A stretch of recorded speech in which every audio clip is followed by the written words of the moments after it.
இன்றைக்கி விஜய் ஒற்றை இலக்கில் வந்துட்டார், திமுக வீட்டுக்கு அனுப்பணும். தான் ஜெயகாட்டியும் பரவாயில்ல, திமுக வரக்கூடாத முடிவு வந்துட்டார்.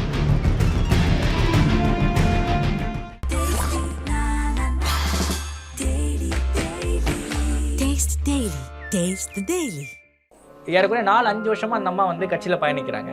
புதுசாக கட்சியில் சேர்ந்த சிடிஆர் நிர்மல்குமார் போயிட்டு அவங்க கிட்ட பேச்சுவார்த்தை நடத்துறாரு. இவருக்கு இந்த கட்சி அவங்க என்ன வேலை பார்த்தாங்க இவங்களுக்கு தெரியுமா? அப்போ கட்சியில் உழைச்சவங்களுக்கான மரியாதை என்னன்னு ஒரு கேள்வி வருதுல்ல.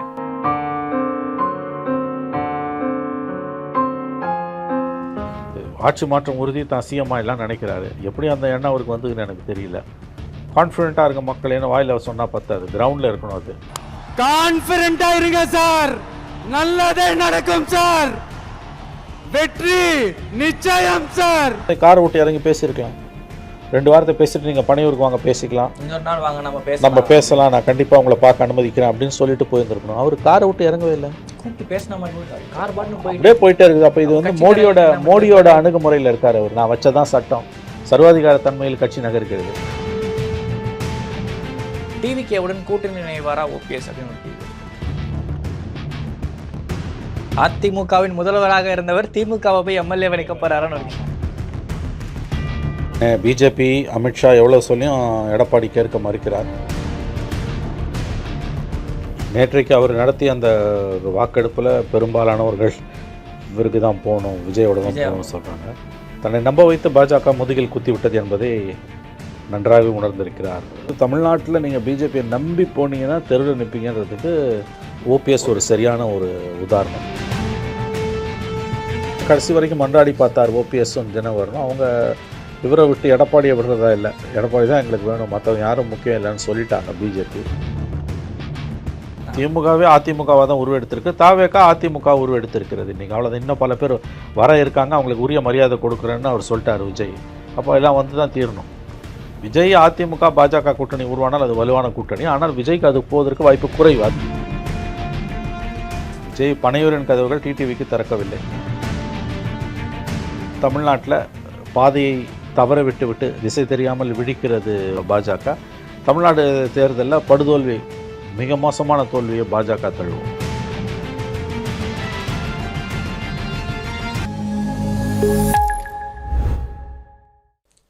நாதஸ்நேயர்களுக்கு வணக்கம். அரசியல் பல பரபரப்பான கட்டங்களை நோக்கி நகர்ந்து கொண்டு இருக்கிறது. அது குறித்து வரைக்கும் மூத்த பத்திரிகையாளர் திரு மணி அவர்கள் இணைந்திருக்கிறார். வணக்கம் சார். வணக்கம் சார். தமிழக அரசியலில் அடுத்த கட்ட திருப்பமும் பார்த்தீங்கன்னா விஜய் கட்சியில் தொடர்ச்சியாக வந்து பல கட்சிகளோட சேர்ந்தவர்கள் இணைஞ்சிட்டு இருக்காங்க. இப்போ முன்னாள் முதல்வர் ஓபிஎஸ் இணைய போவதா வந்து ஒரு செய்தி வந்து வெளியாக இருக்குது. நேற்று வந்து பார்த்திங்கன்னா அவரோட மாவட்ட செயலாளர்கள்லாம் கூப்பிட்டு வச்சு ஒரு கூட்டம் ஒன்று நடத்தியிருந்தார். அதில் வந்து ஒரு படிவம் கொடுத்துருக்காரு. திமுகவோட போகலாமா தாவைக்காவோட போகலாமா, இந்த தேர்தலில் வந்து பார்த்திங்கன்னா நம்ம எடப்பாடிக்கு வந்து ஒரு பாடம் புகட்டணும் அப்படின்ற விஷயங்கள் வந்து சொல்லியிருக்காரு.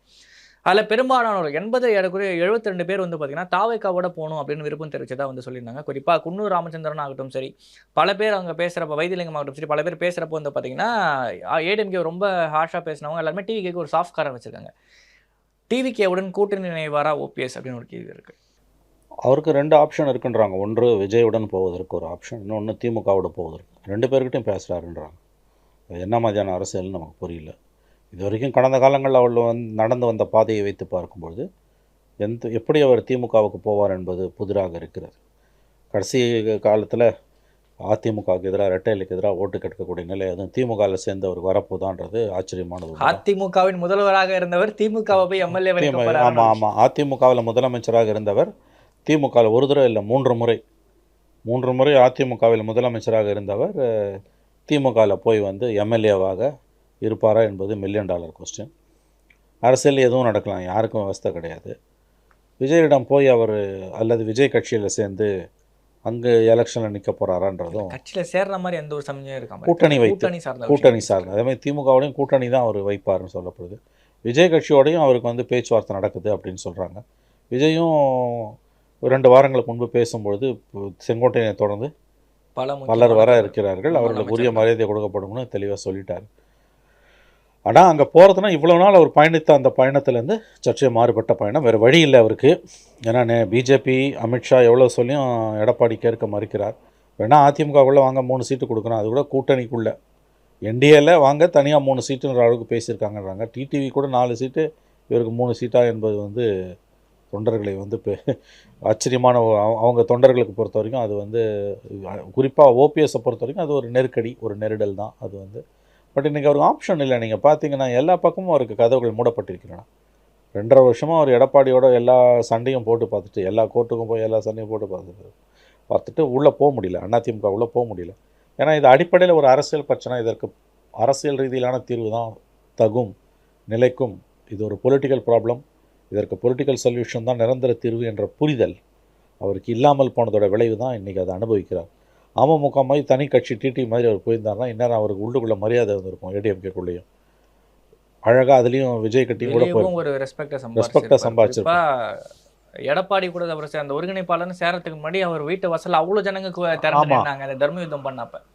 அப்போ ஆரம்பிச்சிருந்தாருன்னா கூட வந்து பார்த்தீங்கன்னா இன்னைக்கு ஒரு செகண்ட் லெவலில் போயிருப்பார். இன்றைக்கி தனி மரமாக நிற்கிறாரு. எங்கே போவார் அவர்? தாவேக்காக போனால் கொஞ்சம் மரியாதை தப்போம், திமுக போனால் மொத்தமாக அழிடும். ஆனால் அவர் என்ன செய்வார்ன்றது அவருக்கே தான் வெளிச்சம். எப்படி பார்த்தாலும் அவரை இந்த சமுதாய வாக்குகளை தென் மாவட்டங்களில் ஓரளவு ஒரு 10 தொகுதியிலேயாவது உடைப்பார்.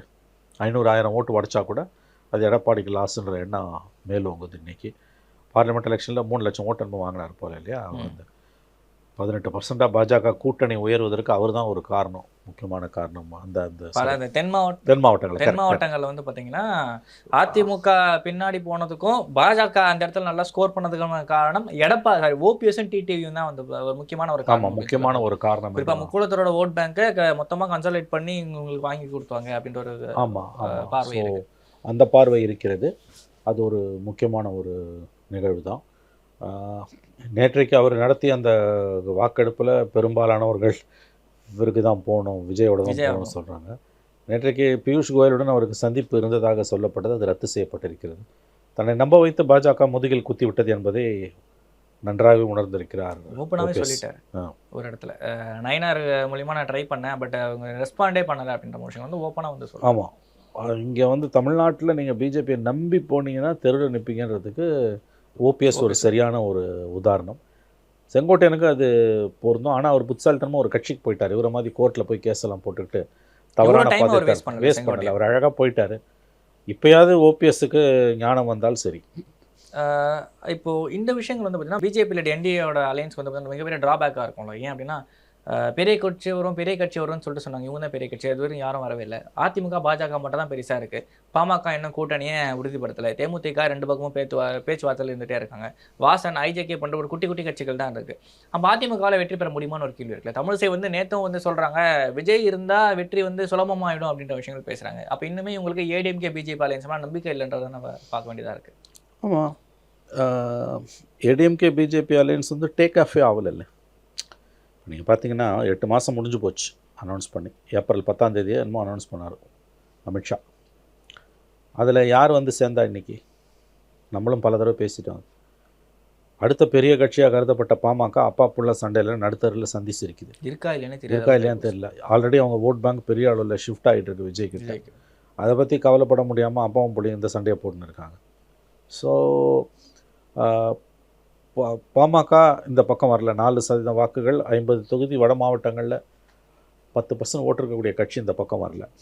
அதிமுகக்குள்ளே இருந்த செங்கோட்டையும் வெளியில் போயிட்டார். என்டிஏக்குள்ளே இருந்த ஓபிஎஸ் அண்ட் டிடிவி வெளியில் போயிட்டாங்க. இப்போ இந்த கட்சி, இந்த கூட்டணி மிகுந்த பலவீனத்தில் இருக்குது. இதுக்கு புதுசாக இதுவுமே எந்த கட்சிகள் உருவான்னு பார்த்தீங்கன்னா எல்லாம் லெட்டர் பேட் பார்ட்டிஸ் தான். வேறு யாரும் வரத்துக்கு பெரிய அளவில் வாய்ப்புகள் இல்லை. சின்ன ஜாதி குட்டி கட்சிகள், ஜாதி, அதுவும் அந்த அமைப்புக்குள்ள திமுக அங்கே தான் போக போகிறான். ஏன்னா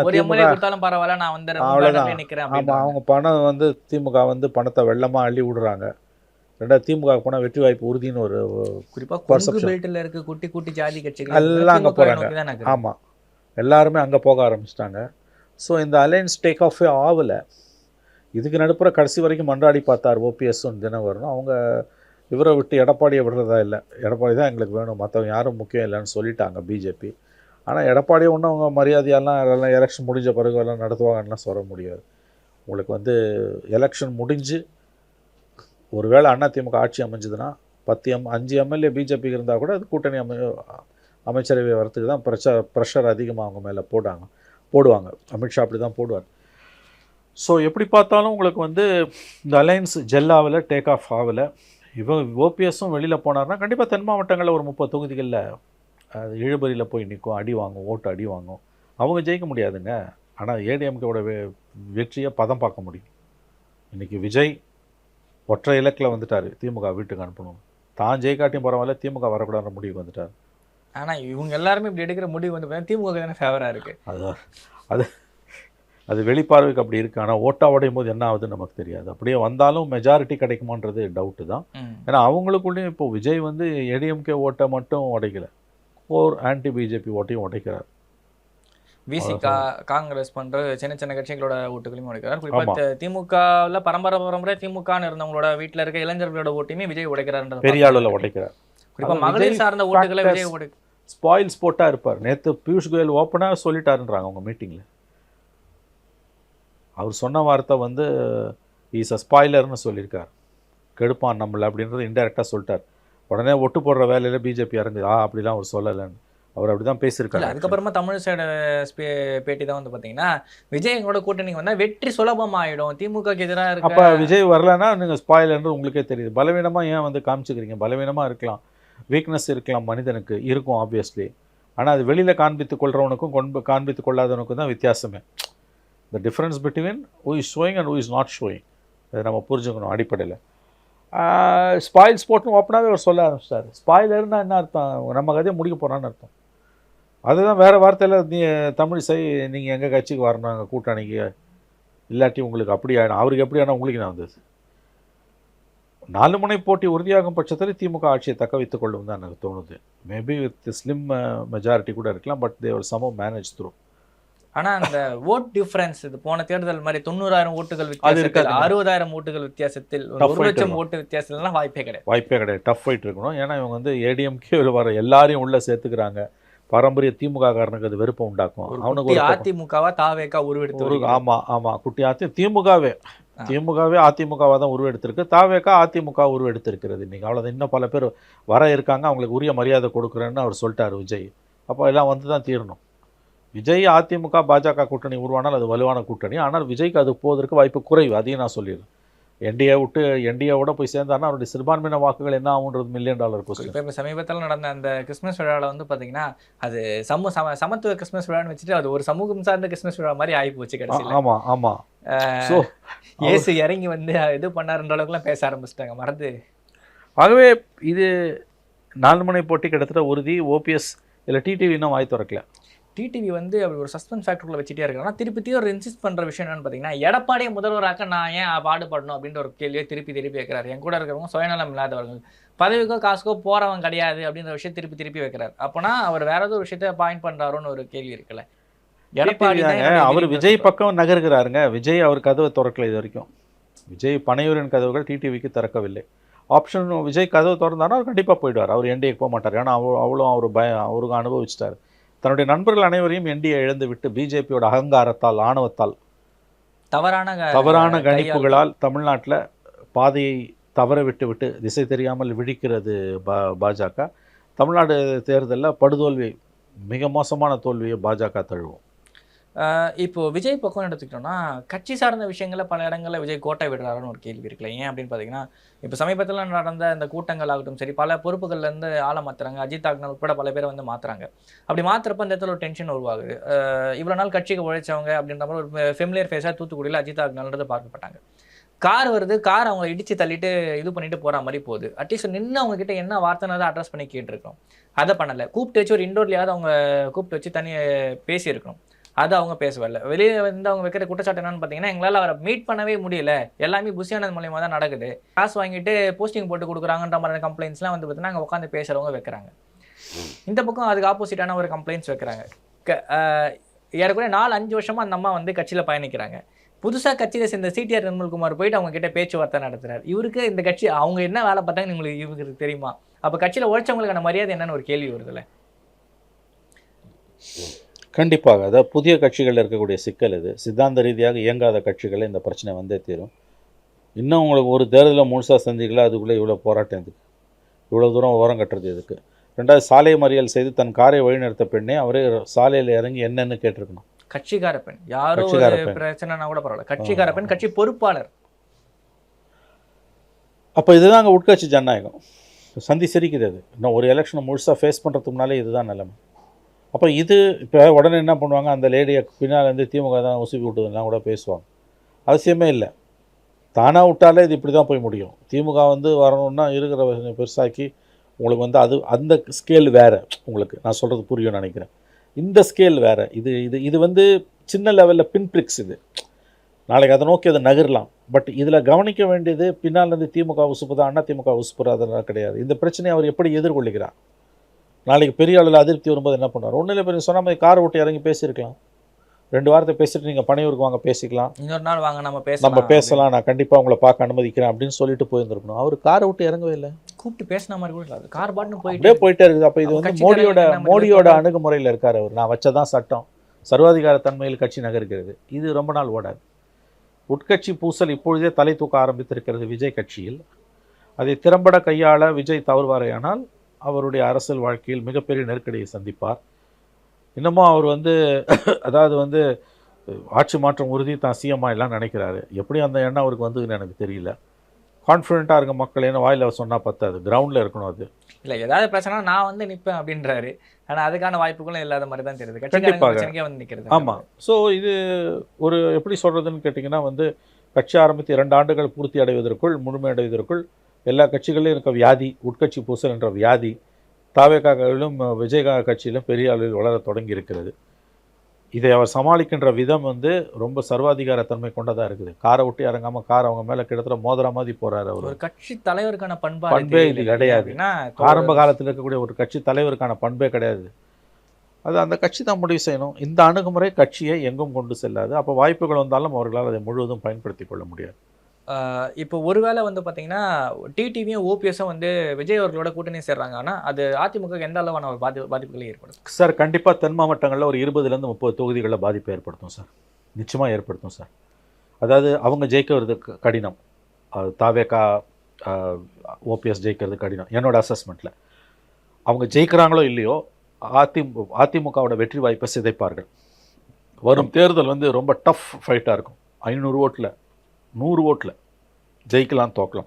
அப்படி இருக்கும்போது ஒரு தொகுதியில் அவங்க 500லேருந்து 1000 ஓட்டை உடைப்பாங்க. கண்டிப்பாக சமூக வாக்குகள் இருக்குது, ப்ளஸ் விஜயோட ஓட்ஸ் இருக்குது. அது வந்து அதிமுக ஓட்டை பதம் பார்க்கும். இப்போ ஆல்ரெடியே வந்து நம்முடைய துக்ளக் இதயா போன்றவர்கள் பல தேர்தல்களை சரியாக கணிப்பை கொடுத்தவர்கள் அவங்க என்ன சொல்கிறாங்கன்னா, மேற்கு மண்டலத்திலேயே வந்து பல தொகுதிகள் அவங்க சொல்கிறாங்க. கோயம்புத்தூரில் 10 தொகுதி இருக்குது மொத்தம். அதில் ஒரு தொகுதியை தவிர 9 தொகுதியில் தாவேக்கா தான் நம்பர் 2, அதிமுக நம்பர் 3ன்றாங்க. நம்முடைய துக்ளக் இதயா போன்றவர்களோட கணிப்பு. கோயம்புத்தூரில் 10 தொகுதி, 1 தவிர அந்த 1ல் மட்டும் வேலுமணி ஏடிஎம்கே அவங்க வந்து லீடிங்கில் வராங்க. மற்ற இடம்லாம் 9 தொகுதியும் திமுக லீடிங். அதில் நம்பர் 2 அவர் என்ன சொல்கிறாருன்னா 9 தொகுதியிலையும் தாவேக்கா தான் நம்பர் லீடிங்ன்றாங்க. அப்போ ஏடிஎம்கே 3வது இடத்துக்கு போகுது. கொங்கு பெல்ட்லையே, கொங்கு பெல்ட்டில் நம்ம அதை மென்ஷன் பண்ணோம். கொங்கு பெல்ட்டில் போகுது ஏடிஎம்கே 3வது இடத்துக்கு. தென் மாவட்டங்களில் அதே மாதிரி வந்து இன்னும் பல தொகுதிகளையும் அதிமுக 3வது இடம். ஆல்ரெடி 3வது இடத்துக்கு போயிடுச்சு. ஓபிஎஸ் டிவி இல்லாதனால போன பார்லிமெண்ட் தேர்தலில் 3வது இடத்துக்கு போயிடுச்சு. 7 இடத்துல டெபாசிட் போச்சு. அப்போ ஓபிஎஸ்ஸையும் டிடிவியும் வெளியில் அனுப்பிட்டாங்கன்னா, ஆனால் அவங்க தாவேக்காக போய் சேரணும். திமுக போனாங்கன்னா ஃபினிஷ்டு. திமுக போனால் ஏடிஎம்கே ஓட்டு திமுக போகாது. அது ஓரளவுக்கு ஏடிஎம்கே பக்கம் சஸ்டைன் ஆகிறதுக்கு வாய்ப்பு இருக்குது. தாவேக்காக்கு ஓபிஎஸ் நகர்வாரையானால் சிக்கல். யாருக்கு சிக்கல்னா எடப்பாடிக்கு சிக்கல். அதில் எந்த சந்தேகமும் கிடையாது. ஒரு விஷயம் பாருங்கள், இன்றைக்கி வந்து ரொம்ப பவர்ஃபுல் பொசிஷனில் ஸ்டாலின் இருக்கார். கலைஞர் கூட இப்படி ஒரு அட்வான்டேஜஸ் பொசிஷனில் இருந்ததில்லை. ஏன்னா கலைஞர் வந்து எதிரிகள் வந்து கலைஞரோட வரலாறுல வாழ்க்கையில் எதிரிகள் வந்து மிகப்பெரிய ஜாம்பவான்கள். நேருலேருந்து இந்திரா காந்திலேருந்து எம்ஜிஆர்லேருந்து ஜெயலலிதாலேருந்து அவர் சந்தித்த எதிரிகள் எல்லாம் ஜாம்பவான்கள். ஆனால் ஸ்டாலினுக்கு அப்படி கிடையாது, எதிரிகளே கிடையாது உங்களுக்கு. ஸோ அப்படி இருக்கும் பொழுது இன்றைக்கி இந்த ஒரு கட்டத்தில் இருக்கக்கூடிய வலுவான ஒரு இடத்துல இருக்கக்கூடிய மக்கள் நல திட்டங்களும் ஓரளவு செஞ்சுருக்காங்க திமுக. ஆனால் எல்லாரையும் அரவணைக்கணும்னு ஸ்டாலின் விரும்புகிறார். ஒருத்தர் கூட வெளியில் போயிடக்கூடாதுன்னு இன்க்ளூசிவாக புதுசாக வர கட்சிகளையும் சேர்த்துக்கணும்னு நினைக்கிறார் அவர். ஆனால் பல தோல்விகளை சந்தித்த எடப்பாடி வரணும்னு விரும்புகிறாங்களா சேர்த்துக்க மாட்டேன்னு விலைக்கு வைக்கிறார். இது எந்த விதத்தில் நியாயம்? இது ரொம்ப கொடூரமான முரண்பாடு. நீங்கள் பார்த்தீங்கன்னா எல்லாரையும் சேர்த்துக்கணும்னு அவர் நினைக்கிறாரு. வலுவான இடத்துல இருக்கக்கூடிய ஸ்டாலின் எல்லாரையும் அதிகாரம் இருக்கு கையில், அதிகாரம் கையில் இருக்கக்கூடிய, அடுத்த முறை வெற்றி வாய்ப்பு பிரகாசமாக இருக்கக்கூடிய ஸ்டாலின் எல்லாரையும் சேர்த்துக்கணும்னு நினைக்கிறாரு. ஆனால் படுதோல்வி சந்தித்து கொண்டிருக்கக்கூடிய எடப்பாடி சேர்த்துக்க மாட்டேன்னு சொல்கிறாரு. இது ரொம்ப முரண்பாடு. ஜெயலலிதா கூட வந்து இந்த அளவுக்கு யாரும் சேர்த்துக்க மாட்டேன்னு சொன்னது கிடையாது. ஓபிஎஸ்லாம் லிட்ரலி வந்து நெடுஞ்சான்கடையாகவே விழுந்தார். எங்களை சேர்த்துக்கோங்கன்னு தான் சொன்னார் அவர். எந்த தியாகத்துக்கும் தயாரினார். அப்போ நீங்கள் சேர்த்துக்க மாட்டேன், ஆமாம், சேர்த்துக்க மாட்டேன்னு சொல்கிறது வந்து உங்களுக்கு பெரிய பாதிப்பை தான் அதிமுக ஏற்படுத்தும். ஓபிஎஸ் டிடிவி 2 பேரும் சேர்ந்து ஒருவேளை அந்த பக்கம் போகிறாங்க, தாவேகா பக்கம் போகிறாங்கன்னா அது கண்டிப்பாக எடப்பாடிக்கு பெருத்த நஷ்டம் தான், அதிமுகவுக்கு நஷ்டம். இதில் டிடிவி வாய் திறக்காமல் இருக்கார். அது வந்து பேசிகிட்டு இருக்காரு. அது என்ன கணக்குன்னு தெரியல. விஜயோடு 2 பேரும் பேசுகிறதா தான் தகவல்கள் வருகின்றன. இவங்க அந்த பக்கம் போயிட்டாங்கன்னா ஏடிஎம்கே 3வது இடம் பல தொகுதிகளில் போகும். எஸ், சந்தேகமே இல்லை. காங்கிரஸ் திமுக கூட்டணியில் இருக்க காங்கிரஸ் வந்து பார்த்தீங்கன்னா தாவேக்காவோட கிறிஸ்மஸ் தின விழாவை மேலேயே பகிர்ந்துக்குது. அருண்ராஜ், ஆதவர்ஜனா கூட வந்து பார்த்தீங்கன்னா விஜய் வசந்த், தாரகை தட்பட், வேலுச்சாமி இவங்க எல்லாமே இருக்காங்க. இல்லை போல, அது வெறும் இதில் தான் இன்விடேஷனில் இருந்தது, யாருமே போல. இல்லை நான் ஒன்றா மீட் பண்ண மாதிரியான அதெல்லாம் போய் அதெல்லாம் இப்போ தவறான தகவல். இன்விடேஷன் வந்தது. இன்விடேஷனில் இவங்க பேரெல்லாம் போட்டாங்க, யாரும் கலந்து கொள்ளவில்லை. அந்த எம்பி எம்எல்ஏ யாரும் கலந்துக்கல, எல்லாரும் புறக்கணிச்சிட்டாங்க. சேலம் இவர் திருச்சி வேலுசாமி மட்டும்தான் அதில் இருக்கார். அவர் கட்சியில் வந்து ஓரம் கட்டப்பட்டவர். அவருக்கு ஒன்றும் பெரிய செல்வாக்கு கட்சியில் கிடையாது. அவர் ஒன்றும் எம்எல்ஏவும் கிடையாது, எம்பியும் கிடையாது. அந்த இன்விடேஷனில் போடப்பட்டவங்களில் 2 எம்பிஸ் 4 எம்எல்ஏ, ஒருத்தரும் கலந்துக்கல. காங்கிரஸ் திமுகவோடு தான் போவோம். அந்த இன்விடேஷன் போட்டது அப்புறம் சவுடாங்கர் நேற்று கொடுத்த பேட்டியில் அதிகாரத்தில் பங்கு வேணும்னாரு. அது திமுகவை கடும் கோபத்தில் ஆழ்த்திருக்கிறது. திமுகவை சமாதானப்படுத்த தான் ப. சிதம்பரம் நேற்று போய் ஸ்டாலினை பார்த்துருக்காரு. ஸோ அவங்க கூட்டணி உடையாது. காங்கிரஸ் வந்து திமுகவை ஒருபோதும் கைவிடாது, நான் உறுதியாக நம்புகிறேன். தாவேகா பக்கம் காங்கிரஸ் போகாது. இது எதுக்குன்னா கூடுதல் சீட்டு வாங்குறதுக்காக காங்கிரஸ் நடத்துகிற பேரம். காங்கிரஸ் அப்படி தான் பேரம் நடத்தும். நாடகம் இல்லை, பேரம். அது வந்து மிரட்டி பார்த்து வாங்குறதுக்கு. திமுக காங்கிரஸ் கூட்டணி, திமுக வெளியில் போச்சுன்னா காங்கிரஸுக்கு நஷ்டம், திமுகவுக்கும் நஷ்டம். இந்த கூட்டணி உடைந்தால் 2 பேருக்கும் ஈக்குவலாக நஷ்டம் இருக்கும். அதனால் இந்த கூட்டணி உடையாது. இந்த இன்விடேஷனில் பேர் போடுறது, அதிகாரத்தில் பங்கு வேணும்னு ஊழவுதார் விடுறது, இதெல்லாம் எதுக்குன்னு கேட்டிங்கன்னா கூடுதலாக திமுக கிட்ட ஒரு 5 சீட்டு 10 சீட்டு வாங்குறதுக்கு, அவ்வளோதான். இது தவிர வேறு ஒன்றும் அதில் கிடையாது. ஏற்கனவே இந்த மாதிரி ஒரு சம்பவம் வந்து டிவிகேக்கும் விசிகேக்கும் நடந்துருந்துச்சு. அந்த அம்பேத்கர் பற்றின புத்தகத்தை வெளியிடுறதுல திருமாவளவன் பங்கேற்பாருன்ற மாதிரி விஷயங்களை தொடர்ச்சியாக வந்து டிவிக்கு வந்து சொல்லிகிட்டே இருந்தாங்க. கடைசி நேரத்தில் அவர் வந்து அதை தவிர்த்துட்டாரு. அப்போது டிவிக்கு வந்து திமுக கூட்டணியில் இருக்கிற கட்சிகளை பிரிக்கணும்னு ட்ரை பண்ணதா, ஒரு பின்பத்தை உருவாக்குதான்னு ஒரு கேள்வி. ஆமாம், அது உண்மை. டிவிக்கே பொறுத்த வரைக்கும் காங்கிரஸ் வரும் என்று அவர்கள் நம்பி காத்து கிடக்கிறார்கள். இலவு காத்த கிளியாக டிவிக்கே காத்து கிடக்கிறது. விஜயோட அரசியல் அனுபவம் எந்த அளவுக்கு வந்து இருக்கிறது என்பதற்கு இது ஒரு உதாரணம். நேஷனல் பாலிட்டிக்ஸோட டைனமிக்ஸ் ஒரு 10% விஜய்க்கு புரிஞ்சுதுன்னா காங்கிரஸ் தாங்கிட்ட வராது என்ற ஒரு ஞானோதயம் அவருக்கு வந்திருக்கும். இல்லை, அட்லீஸ்ட் போன 2024 தேர்தலில் மக்கள் ஆட்சி மாற்றத்தை விரும்புகிறாங்கன்ற ஒரு இதாக விஷயம் பேசியிருக்கணும். எதுவுமே பேசாமல் போன நீ. 2வது, நேஷனல் பாலிடிக்ஸில் 32 எம்பிஸ் காங்கிரஸ்க்கு இருக்காங்க. அவங்க வந்து சோனியா காந்திக்கு முக்கியம். மோடியை எதிர்ப்பதற்கு அடுத்த 3 வருஷத்துக்கு திமுக உதவி இல்லாமல் காங்கிரஸால் ஒன்றும் செய்ய முடியாது. இங்கே கூட 5 சீட்டு 10 சீட்டு வாங்கி கிழிய போகிறது ஒன்றும் கிடையாது. காங்கிரஸ் ஒன்றும் வளர போகிறதும் கிடையாது, அது விளங்க போகிறதும் கிடையாது. ஒன்று திமுக அடிமையாக இருக்கும், இல்லை அதிமுக அடிமையாக இருக்கும். இப்போதைக்கு திமுக அடிமையாக கிடக்குது. எப்படி சோனியா காந்தி அவங்க தான் முடிவு எடுக்கிறாங்க, ராகுலும் கார்கேவும் கிடையாது. இறுதி முடிவு முக்கியமான விஷயங்கள்லாம் சோனியா காந்தியோட முடிவு தான். எப்படி திமுகவை சோனியா காந்தி கட்டி விடுவாங்க? 32 எம்பிஸ் இருக்குது. பிஜேபிக்கு எதிராக எல்லா விஷயத்துலையும் காங்கிரஸோட தோளோட தோல் நிற்கிறாங்க. குறிப்பாக இந்தியா பிளாக்கோட மெயின் அச்சானியாக டிஎம்கே தான் இருக்குது. எப்படி உங்களுக்கு வந்து நீங்கள் 10 எம்பிஸ் வந்து தொடர்ந்து 2 எலெக்ஷன் ஜெயிச்சதுக்கு திமுக தான் காரணம். எப்படி சோனியா காந்தி திமுகவை கழட்டி விடுவாங்க? என்ன கதை இது? எவன் கொடுத்த ஐடியா இதெல்லாம்? விஜயோட போகிறதுன்றது அன்டெஸ்டட் ஓட் பேங்க். விஜயோட போய் என்ன செய்ய போகிறீங்க அது சொல்லுங்கள். உங்களுக்குன்னா ஆட்சியில் பங்கு கொடுப்பாருங்க, அதெல்லாம் நடக்கிற காரியமா? முதல்ல ஜெயிக்கணும். நீங்கள் உங்களுக்கு எவ்வளோ பர்சன்டேஜ் ஓட்டு, அவருக்கு எவ்வளோ பர்சன்டேஜ் ஓட்டு. ஆகவே இதெல்லாம் வந்து இவங்க வந்து பகல் கனவுங்க. இந்த நாடகத்தை காங்கிரஸ் ஏன் ஆடுதுன்னா திமுக கிட்ட இருந்து கூடுதல் சீட்டு வாங்குறதுக்கு தான். வாங்கின சீட்டை ஜெயிக்க மாட்டாங்கன்னு ஒரு கம்ப்ளைண்ட். அது வேற, அது அவங்களுக்கும் தெரியும். சிதம்பரத்தை அனுப்பி இவங்க சமாதானப்படுத்தியிருக்காங்க. உடையாது, காங்கிரஸ் கூட்டணி உடையாது. திமுக காங்கிரஸின் கோரிக்கைகள் ஓரளவுக்கு திமுகவால் ஏற்றுக்கொள்ளப்படும். இந்த கூட்டணி தொடரும், திமுக காங்கிரஸ் கூட்டணி தொடரும். தாவேகா பக்கம் காங்கிரஸ் போகாது என்று நான் உறுதியாக நம்புகிறேன். ஓகே சார், இவ்வளோ நேரம் உங்களுக்கு பண்ணால் எங்களோட பக்கம். தேங்க்யூ.